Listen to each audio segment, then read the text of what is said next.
In life, we encounter people every day, all of whom have stories to share. We rarely take the time to ask people their personal stories, many of which will touch, move, and inspire us in some way. Matt has a passion for making authentic connections and learning about people from all walks of life. He has lived a life of giving back to the community and making a difference in people's lives.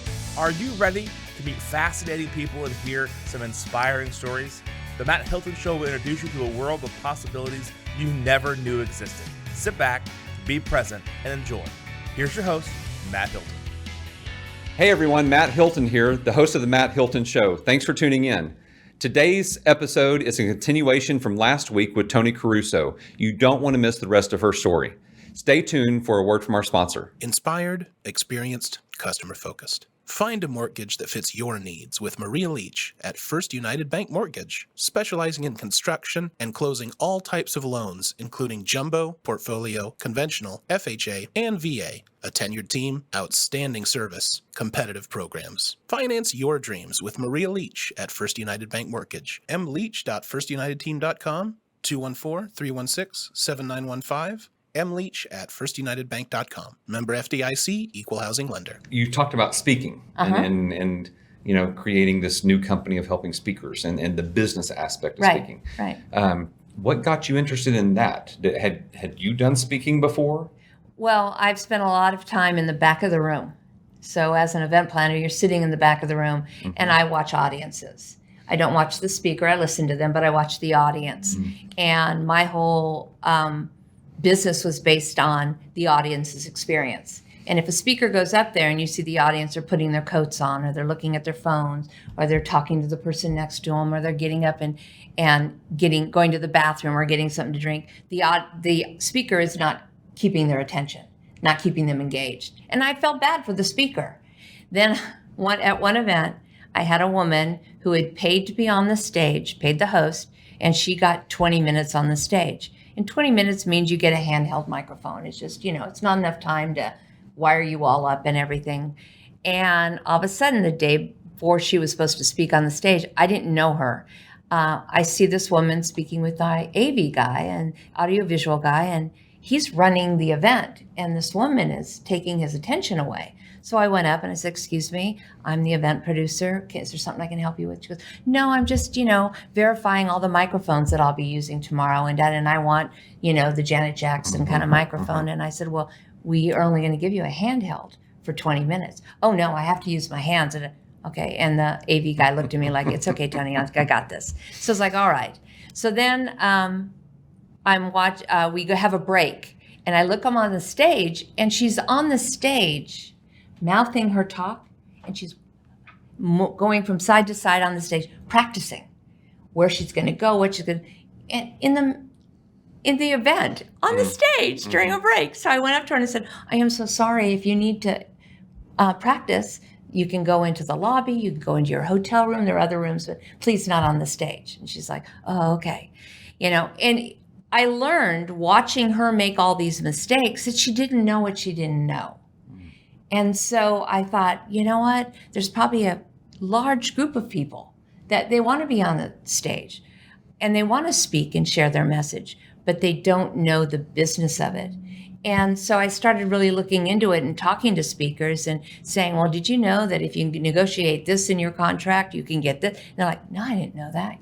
So I all of a sudden realized there's a business in it, that there is a model that I need to put out there and that nobody's doing it. "Oh, I'm teaching you how to tell your story," or "I'm going to teach you how to 10x your speaking on stage by giving these high-end offers," but nobody's teaching them, the etiquette of the business. And so that's where I thought I'll just kind of niche on in there and help them out. And it's been eye-opening for all of us. Wow, I have so many questions around this because I at one point have done speaking engagements, and actually that's how I met Jeff Crilly, who's the owner of this. Right. Love Jeff. Yeah, he's great.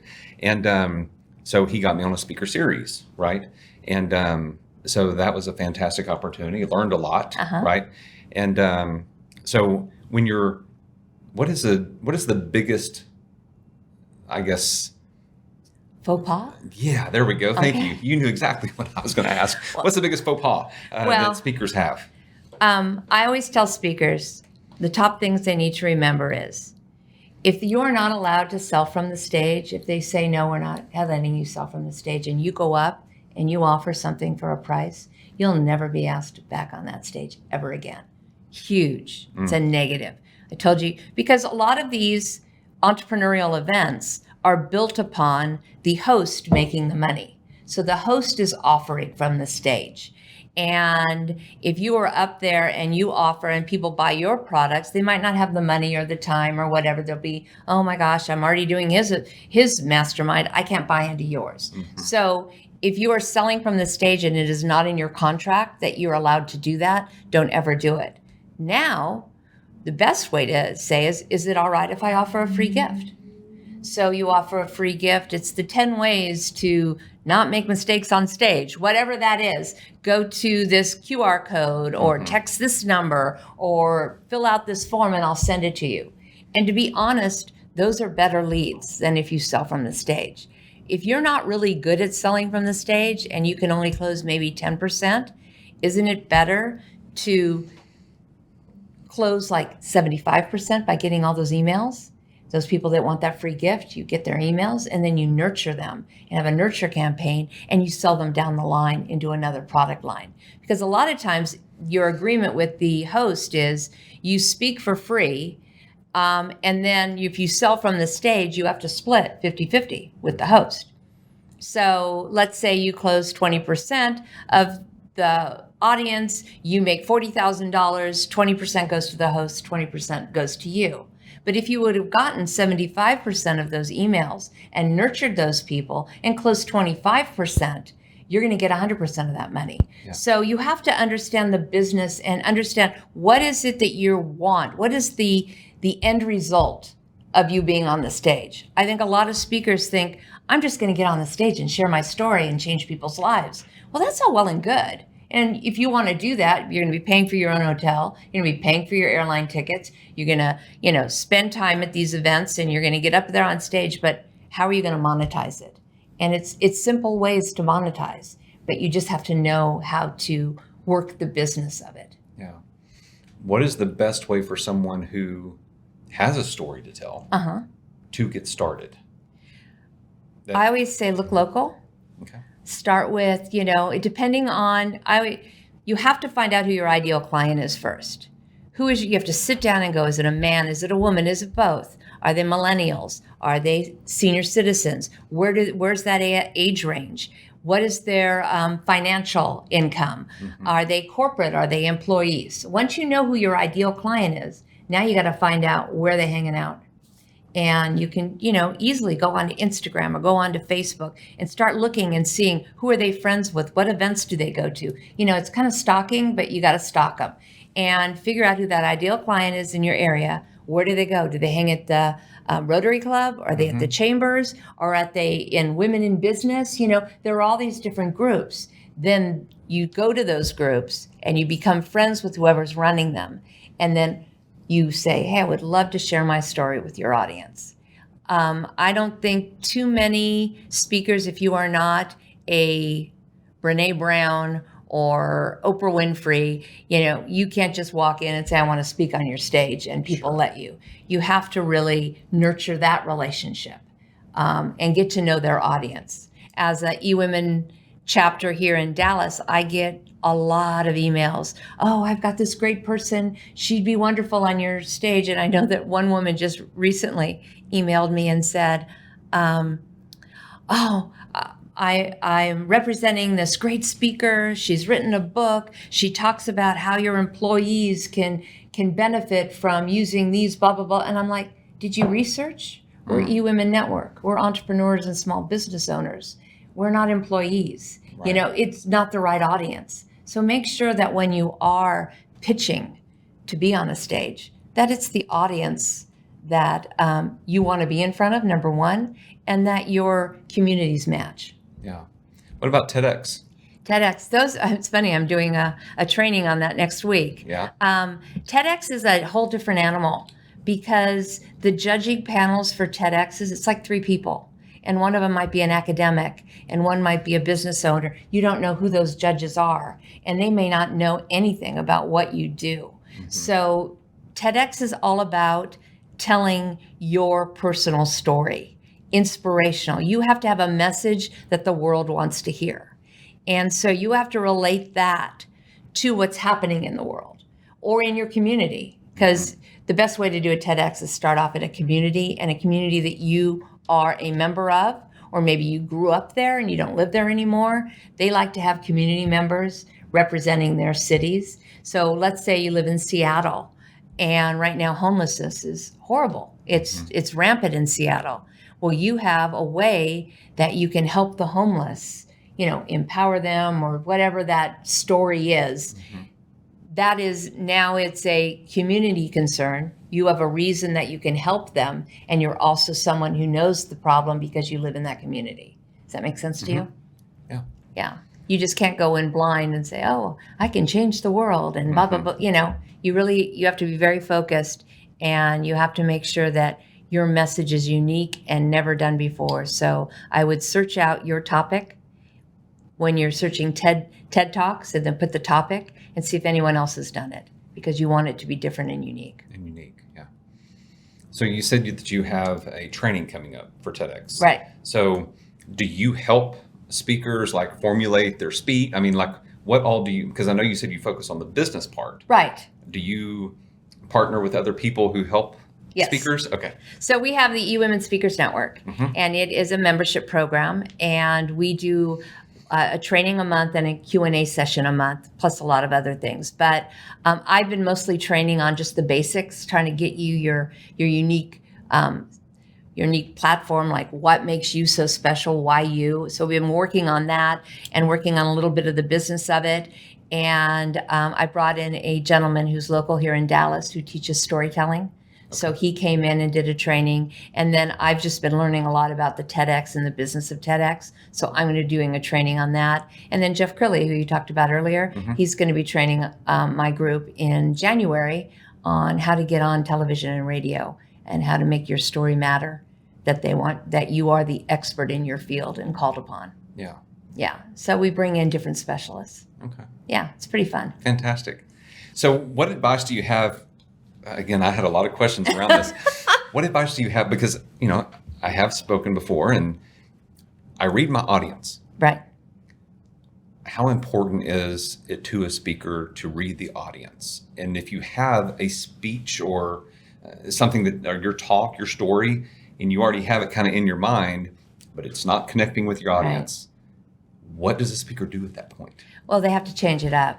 So I always say, walk your talk. So I love having, it brings up a story. My girlfriend, Please Patty, I went to a luncheon, and it was like 16 people maybe there, and she's speaking, and I wanted to support her. And she stood up there with a piece of paper, and she read her talk. And she got to the point where her sister died of cancer and how that made her feel. But she read it. Like, really? A piece of paper is like a barrier. You should never stand behind a podium. Nothing should be in front of you. You should be one with the audience. And so I said to her, let's go have a drink. And so I bought her a drink, and I said, let's give you some feedback. So I said, I know that those words were really important, and you picked and chose which ones you wanted to use. I said, but it didn't relate to your audience. You put up a barrier, and if you have to talk, you have to read your story that your sister died, something's wrong. There's no emotion there. So a month later, I go to another event, and she's speaking at it again. And she sees me walk in the room, and it's just her face. She failed. And she'd put everything on little cards this time, And then she got up, and she started talking. She looked down at her card, and she looked over at me, and she took her cards and set them to the side, and she told her story. And it was amazing. But we need to understand that when you're reading the audience, you need to come out with, I always say, come out with something that jars them in a way. Doesn't scare them, but a statistic. Or a statement where you go, ooh, what's that all about? And then, like, I have a woman who talks about, she's a financial advisor, and she says, I help you die poor, because she wants you to make all your money, spend all your money, and die poor. Sure. Take it all with you, enjoy life. But people go, what do you mean die poor? Like, how? And so you want people to lean in and say, I want to know more. But an audience or people in general have 8 to 10 minutes of they'll listen to you. About 8 to 10 minutes. And then if you're not engaging them, they'll turn it off. Right. So you have to, every 8 to 10 minutes, change up, either change your energy, change the subject matter, try and pivot. So when I say walk your talk, I say you need to get out there and walk and talk your talk. You can read it on paper, whatever, but get it into your body so that when you're on stage and you see the audience is kind of leaving you or whatever, you can pivot and do something else because it's in you. The story's in you. And also, the audience doesn't know what you're going to say. They've never heard your story. So if you forget a word or forget something, who cares? They don't know. And I think that a lot of speakers, they write it all down and they memorize it and they get put off because they miss something. And so that's why I say you've got to walk it and get it into your body and start talking it. When you're in the shower, I practice a lot in the shower, telling stories out loud. You've got to do it out loud and get it in. And then you have to figure out what are some different ways to engage the audience. A lot of it can be body language and moving from side to side or asking a question. Hey, how many people agree with me out there that, speaking's the fastest way to grow your business? Raise your hand. Not a lot of that because some speakers kind of go overboard on that one, but just kind of wake them up and you see them starting to drift, hit them with something and just know that those are the things you can fall back on and you're ready for it. Yeah. Reading the audience is key. I do that a lot with my kids. If I, hello, am I connecting with you? Over here. Yeah. If not, then, I can come about it at a different approach. Right. You change the message up a little bit, but you get the same, you arrive at the same ending that you wanted to. So. And you can change the tone of your voice. You can whisper and talk slow and people lean in and go, ooh, that sounds really good. And then you can get loud and, there's all kinds of different things that you can do that will get an audience to kind of go along with you. A speech is like a song. You've got a story, you're telling a story. You take them on the highs and the lows and you take them through your journey. And I always say at the very end, if they're crying, they're not buying. So whatever that sad story is, put it up closer to the beginning. And so it's like, oh yeah, I came home one day and I went up to my front door and it was locked. I couldn't get in. I didn't know what was happening. And I went to the window and I looked in the window and everything I had was gone. I called the police. I'd been robbed. Turns out my husband had just taken everything and moved out of the house and was living with his girlfriend. And then you go into how that made you feel, how you got over it. And now I help women who are in that situation overcome and get through it. And I take them on their journey because I've been there. Right. It's that kind of a thing. So just kind of remember that. Take them on the journey. You can take them to a low spot, but you got to leave them on a high. And that's when they buy. Yeah, that's when they buy. Okay. Because when they're reaching for their tissue, they're not reaching for their credit card. Wow. Those are some nuggets. Mic drops. That's great stuff. And I have learned so much from you today. Oh, I'm so glad. Because we had no pre-planning. So I sat down and said, I have no idea what you're going to ask me. Yeah, and you know what I told her? I said, I don't know what I'm going to ask you either. So it's all good. So as you've gone through life, is there one person that has been influential on you to get you to where you are today? Sandra Yancey. Okay. I have had a couple of masterminds with her. I've been one-on-one with her.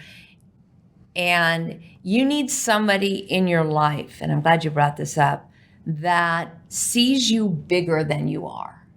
And that's who she is. She sees me larger than I can see myself. And that's what women need to do with other women. We need to show them that, oh my God, do you know that you could make that an online program? Or if you went on the stage and you did this, or you do a webinar that leads to a online event that, it's just like seeing that, oh my God, you have so much to offer. You need to be on a stage sharing it. Right. And I can help you get there.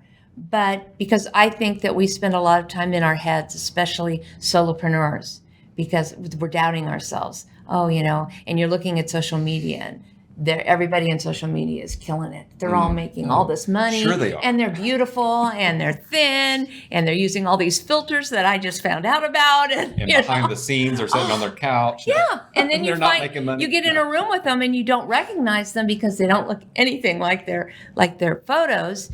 And you start talking to them and they're like, oh my God, I can't join your group.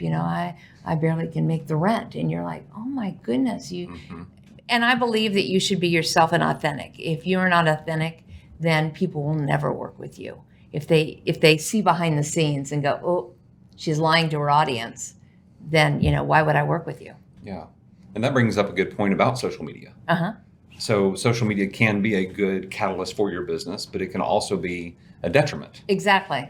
So what do you teach as far as a good mixture of business and personal, and what does that all look like on social media and entrepreneurs? Well, nobody buys your business. They buy you as a person, especially now. Everyone says, oh, nobody is liking my business page. I go, because nobody likes your business. They like you. Like you. So the more real you are, now don't take the phone into the bathroom and get real, but show us your good side and your bad side. Tell us when you're struggling. That's the humanity of it. And I think the more relatable you are in your story and in your journey, people will more likely follow you, friend you, want to do business with you and get to know you.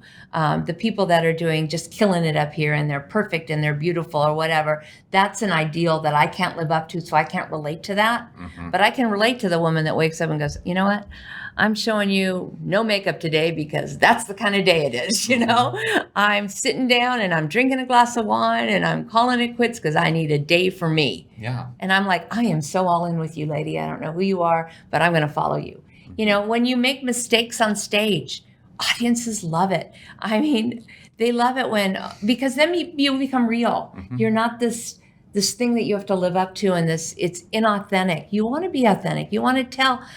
Just heard an amazing speaker this morning, and she was so funny because she was telling these stories of things that she just did so wrong in her life, but you could go, oh my God, I've been there, and that's how you start a relationship, and business is all about relationships. Yeah, for sure. This isn't really related, but it kind of is. So a couple of weeks ago, I was at a installation award ceremony for the Collin County Association of Realtors, and we were installing the new executive team. So the new president was being installed and stuff, and we had the ceremony of passing the gavel down from past presidents, right? And it ends up in the new president's hand. And so I was a president of the association in 2015. And so I was standing up, in this line, and it went 2014, and then it was in the podium manual that the CEO was reading, right? And she skipped right over me and went right to 2016. And I was standing there and I was like, wait. And so I turned, and as soon as I turned, she realized, and I was like, what happened? Like, did you just No skip one liked 2015. No. Yeah. And so I was like, I guess I'm that forgettable, right? And so, but in that, she came up to me later and she was like, I'm so sorry. I was like, don't worry. It was real, right?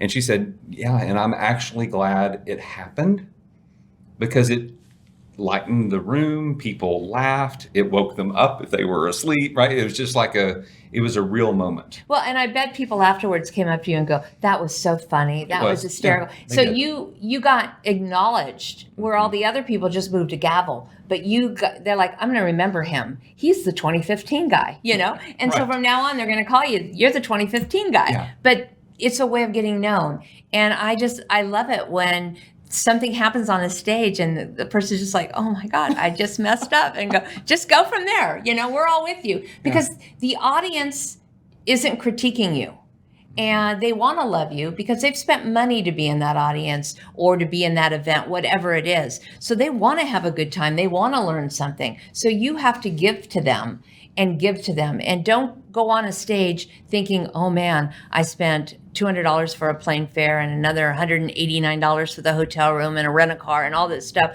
I have to make this money to walk off. If you just go into it with a giving heart, and I just want to share my message because I know there is one person in this audience that needs to hear it today. Yeah. And So I know important. that's what's happened today too, Yeah. Toni. Oh, There's one person that has heard your message. And thank you. It's me for the speaking part. Thank you. Thank you for what you shared with that, because that spoke to me. And I know that what you have shared is speaking to other people as well. Oh, So thank you. It's been a pleasure. Yeah, for sure. So we're not finished by any means. So one thing I wanted to ask too, as far as providing tools and resources to these women entrepreneurs, right? one of the things we struggle with in our industry is people not separating personal from business. Right. Like they just collude all their money that they make from the business into their personal account and they spend it and then it's gone. They're like, where did it go? No. And teaching them the discipline of putting their business income into a business account, right, and having a budget and all that stuff, and then they pay themselves out of that account. Are those some things that you teach within your organization as well? We bring in speakers every month, and so they hit on different topics. It's kind of helping them get the foundations that they need. And you said that, and my answer to that was insurance. I mean, it's a big thing that if you are a speaker, if you don't know this by now, you need personal liability insurance. You need liability insurance in your business, but as a speaker, you need personal liability insurance. If you get up in front of people and you say, hey, listen, this is what I did, you need to do it too. Someone out there does it, it doesn't work out, they can sue you. So what you're saying, you need to have insurance on it. Most people don't get sued, but there's always somebody out there. So yes, we teach them all those things. And each chapter is run differently. They're all run the same, but they bring in their different speakers. I am very focused on business and money matters and strategies and building your business the right way and making sure you have all those foundational pieces in place. Right. And please do not put your business money in your personal account, because the IRS is coming after entrepreneurs because of this, what do they call it, the Great Resignation. All these people left the business world and they're all starting their own businesses. So the IRS is really focusing in on entrepreneurs and small business owners. Yeah. So don't want to put you on the spot, but I am. I have this entire hour. So from the past speakers that you've had, is there one that said something that stood out to you that was like a big aha or light bulb moment, maybe not for you, but maybe for the chapter, that they shared that you can share with the audience here? There's just been so many. Is there just one that kind of went? Well, I heard one person speak, and she's actually speaking at my chapter in January. She's written a book. Her name's Amberly Lago. I don't know if you know her. She's local here in Dallas. Maybe I need to know her. Yeah, you probably should. She is amazing. And she went through a horrendous motorcycle accident. I won't go through all the things, but her whole message is about grit with grace, how to get through those hard times. And when life is like telling you, amputate your leg, that you'll never walk again, you'll never do these things again, and how mentally you can get through that and get past it. And the only way to get through those things is to go straight through and not try to go around. So how to mentally focus yourself to where when the bad things happen, that no matter what, you're going to get through it, that there's light at the end of the tunnel. And she's written an amazing book, and she's actually speaking in January at our event, and I just can't wait, because there's such a heart to her and such an energy with her, and what she went through for 2 years and still continues through her life, had 40 operations on her left leg. And today she walks around with short dresses, very proud of the leg, and just, owns it. And owns who she is now. Yeah. And I like those kind of stories. For sure. Yeah. So you mentioned the upcoming chapter meeting. So if you'll look into your camera, which is right here, and tell the audience how they can attend or join or get in touch with you to find out more information about the chapter. So if you live in the Dallas-Fort Worth area, or if you're coming here, on the third Thursday of every month, we get together in Legacy East, I think it is. And you can connect with us at eWomenNetwork.com and just go to connect, find a chapter, or you can connect with me at Toni Caruso at eWomenNetwork.com. And I would love to connect and talk to you and invite you to our next event. Wonderful. Thank you for that. It worked out well. Okay. Yes, ma'am. So is there anything that I didn't ask you that you wish I would have asked you today? Oh, I don't know. Is there anything else you want to share with the audience or with me? I just want to say that thank you so much for inviting me. When someone introduces you to somebody, you don't really know where it's going to lead. And I love that the fact that it led here. And I think that through your foundation, I really want to help you with that, in that part. I'm just grateful to be here in the room and be sharing my story. Anything I want to share, I say, if you are a woman and you are trying to build a business, don't shy away from doing an event. And that means that you can open up your laptop today, open up a Zoom and invite a couple of friends and just start having a conversation. And that's the start of a speaking business. Fantastic. Fantastic. Well, I'm not going to let you leave today without asking you the 3 questions. Oh, I love 3 questions. Yeah. So this is around the nonprofit that I'm the Chief Happiness Officer of, Who Do You Know? And we focus on inspiring imagination and dreaming again in people, because people have forgotten how to dream. Oh, I love that. And we do it for anybody in any walk of life, and through making connections. Mm-hmm. So we focus on 3 pillars. We focus on a person you want to meet, a place you want to go, and an experience you want to have. So I'm going to ask you those 3 questions, and I want you to dream big, right? Like you talked about someone seeing you for much bigger than who you think you are and what you can accomplish. I want you to think big. So who is a person, a living person, that you would like to meet? Well, I would love to sit in this kind of situation or in front of an audience and be interviewed by Oprah. Ah, okay. Yeah. To be interviewed by Oprah. That's awesome. I would love that. I would love that too. Yeah. That's a great, and what is tell us a little bit more about that. I would just love for her to talk like we're talking, and just woman to woman, and talk about life and what it's brought on and where I am and how I got through it all. And I don't know, I just love her way of getting down and talking about things that really matter. Yeah. And I just think that would be a great opportunity. That's great. That's great. I love that. Okay, so a place that you want to go that you haven't been yet. Is there a place that you would like to go? First one that came to mind was in one of those little huts that over the water, Bali. Is it Bali? Where they have little huts that are, I just, with the blue water, I just think that would be amazing. Okay. Yeah. Fantastic. Yeah. So a trip to Bali. Yeah, to that'd be be in one nice. of the little huts. Yeah. Yep. And is there an experience that you would like to experience in this life? Oh, God, that's a hard one. Is it? Yeah, that's a hard one. Because I'm not a big dreamer. I'm very content and very happy with my life. So it's not like I feel like, experience. Yeah. Would you go jump out of a plane? No. Oh, that's a hard Hell no. no. Hard no. Okay. That's a hard no. I don't know what that would be. I've raced cars. I've done all kinds of things. Yeah. An experience. The only kind of thing I can think about is it's the same thing as a place you'd want to go is I would love to experience Australia. I don't know why, but that just came to mind. An experience, I don't know. I lived through my son. He's 22 years old, and I'd like him to experience a girlfriend, a daughter-in-law. Right. That's funny. Grandchildren at some point, right? Yeah, that would be good. That would be good. I don't wish for much, and my dreams are mostly for other people. Yeah. Which probably is not a good thing, but I like to make sure everybody else is happy. Yeah.